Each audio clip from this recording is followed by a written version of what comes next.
So in the brachas that we read in the parsha of Kisavai, one of the brachas is V'ro kol am ha'aretz ki shem Hashem nikra elecha v'yaru mimeka. The nations of the world will see that the name of Hashem, the name of God, is upon you, and they will fear you. The Rashbam explains that when the nations see that God fulfills our wills and takes care of our needs, they will recognize that He is with us, and therefore they will not harm us. The Or HaChaim explains that essentially every person has a tselem Elokim, an image of God, on their face. And that image is so powerful that an animal would not dare hurt a human being as long as it sensed that image of God. The Zohar says that this is the reason that the lions did not attack Daniel when he was thrown into their den. Although the verse says that Daniel told the king that God sent an angel to close their mouths, the Zohar explains that this means that the Shekhinah simply ensured that the lions would sense the presence of Hashem, and that is what caused them to keep their mouths closed. So if even the animals sense the godliness of a person, how much more so the nations of the world will sense the godliness of the Jewish people and will not disturb them.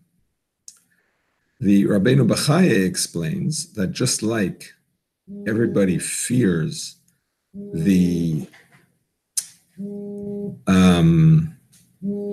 servant of the king, even the officers fear the personal servant of the king because they know of the close personal relationship that servant has with the king. So too, the nations sense that the Jewish people have a unique relationship with God, and they therefore do not harm us. The Gemara says that Rabbi Eliezer HaGadol, which is Rabbi Eliezer ben Hyrcanus, said that the name of God which is upon us, which will cause the nations of the world to fear us, is referring to the head tefillin. That when we wear the head tefillin, this causes the nations of the world to fear us. And the Lubavitcher Rebbe encouraged the tefillin campaign at the time of the 6-Day War and beyond, and one of the purposes of that was that God should strike fear in the enemies of the Jewish people and the state of Israel, and that was borne out very powerfully in that miraculous victory of the 6-Day War. Now the commentaries discuss why the verse means the head tefillin and not the arm tefillin. After all, the name of God is spelled out between the two tefillins. We have the shin on the head tefillin. We have the dalet in the knot of the head tefillin. We have the yud in the knot of the arm tefillin. So it's really the name of Hashem is spelled out between the two tefillins. Rashi explains that the shin and the dalet is the majority of the name, and that's in the head tefillin. Tosfos explains that actually the dalet and the yud, because they are in the knots of the tefillin and not the tefillin themselves, they are not counted in this discussion. And rather, the verse is referring to the shin, the actual shin of the tefillin, which symbolizes God's name. Alternatively, he explains that the arm tefillin, because they are covered, as it says, they shall be for you for a sign, they are not placed in a public part of the body where it's visible. So therefore, when it says the nations of the world will see the name of Hashem, it cannot be referring to the arm tefillin, it must be referring to the head tefillin.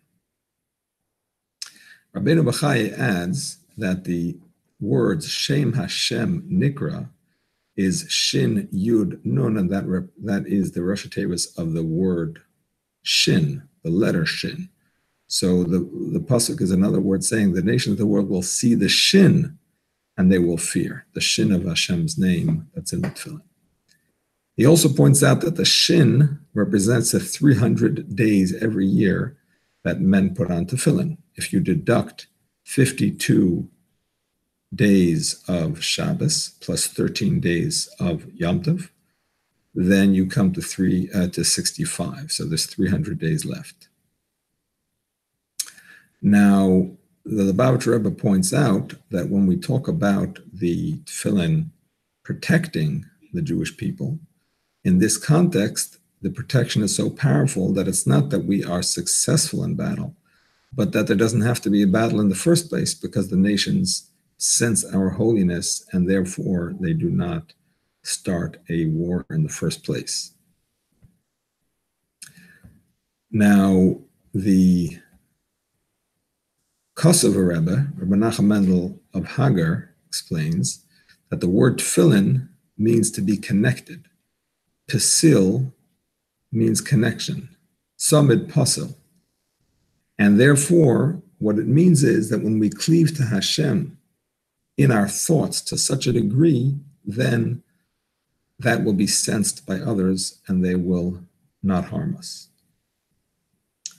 Now, the placement of the tefillin on the head is supposed to be above the hairline. Although the pasuk says, on all the 4 times that it mentions the head tefillin, it mentions bein einecha, between your eyes. Nevertheless, the Gemara says that we learn from another verse that it does not mean literally between your eyes here, but rather it means between your eyes here, above the hairline, corresponding to the area between your eyes. In fact, the entire tefillin has to be above the hairline. If even part of it is below the hairline, one does not fulfill their obligation. Now, there is symbolism in the placement of the tefillin in this area. First of all, Rabbi Shamshon Nefal Hirsch explains that it's placed on top of the head like a crown to indicate that our devotion to Hashem should be our crown and joy. Also, we place it above the brain to show that we devote our thoughts to Hashem. We place it on the front of the head to indicate that we follow Hashem. It's as if the tefillin are in front of us and we are following it in our lifestyle. So when we say that the tefillin have to be above the hairline, we mean the actual roots of the hair. So if a person has hair that goes down under their forehead, the tefillin may not be placed on the hair. It must be placed above the hair where the actual hairline is. In general, it's better to err on the side of higher than lower. If the tefillin are too low, they're not kosher. If they're higher than their usual placement, they're almost always kosher because the tefillin are kosher as long as the back of them are not above the part of the skull that is soft when a person is born as a baby. And the Gemara says that there is room in that area for actually 2 tefillin. So if you move your tefillin back, the chances are you'll still be in the kosher zone for tefillin as far as the top part is concerned. But if it's too far forward, it is easy for it to be disqualified. The Mishnah Berurah points out that if your tefillin are on your forehead, you are behaving in the way of the Karaites, who took the Torah literally and would put the tefillin on their forehead or between their eyes literally, and therefore one should be very careful about it.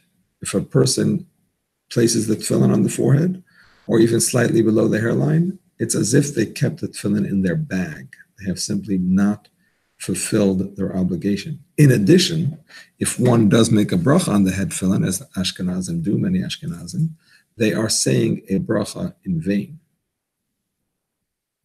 Now, some people have hair that actually grows down onto their forehead. However, the poskim point out that one should not put a tefillin on the forehead. It has to be in the top part of the head, as the Gemara says, and such a person should place the tefillin above his personal hairline, but rather on top of the head, not on the forehead.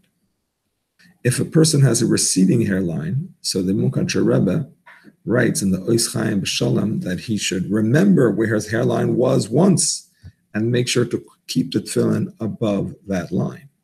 If a person is bald from birth, he writes that he should put the tefillin on an area that most people would have hair.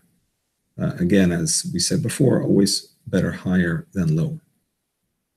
In addition, the Munkacher Rebbe says that one should make sure to check their tefillin from time to time because they can always get looser because of the straps or a person's hair, amount of hair he has, haircuts or whatever.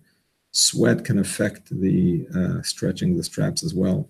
And therefore, from time to time, a person should check it and adjust the size of the knot of the head tefillin as is appropriate.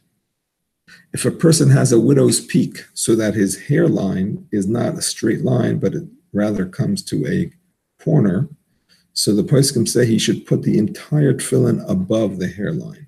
That means even the corners of the tefillin should not extend below the hairline, but rather should be above the hairline. Some are lenient in this regard and say that we follow the bottom of the hairline of that peak, but it is certainly better to be strict. The Mishnah Berurah points out that a person should not wear tefillin if he has a small head, and if they're very big and they simply do not sit in such a way that they remain in the kosher area. If the weight of the tefillin is such that they fall down to the forehead instead of staying in their place, it's better to get a smaller tefillin size to accommodate that.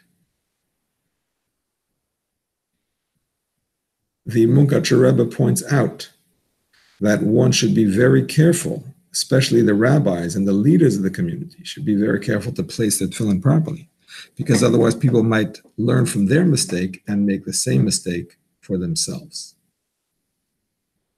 In fact, it is suggested that every shul should have a tefillin monitor who actually walks around and makes sure that people are placing the tefillin properly. This is true about the hairline. It's also true about having the tefillin straight in the center of the head. If there is no such person, then a God-fearing person will take it upon themselves to have a look around and see if they can help others situate their tefillin properly, adjust the straps if necessary, and if they do not know how to adjust the straps, then to direct them to somebody that knows how to do that. I wish you all a good Shabbos and a Kasiva Chesima Toiva. May you all be written and inscribed for a good year.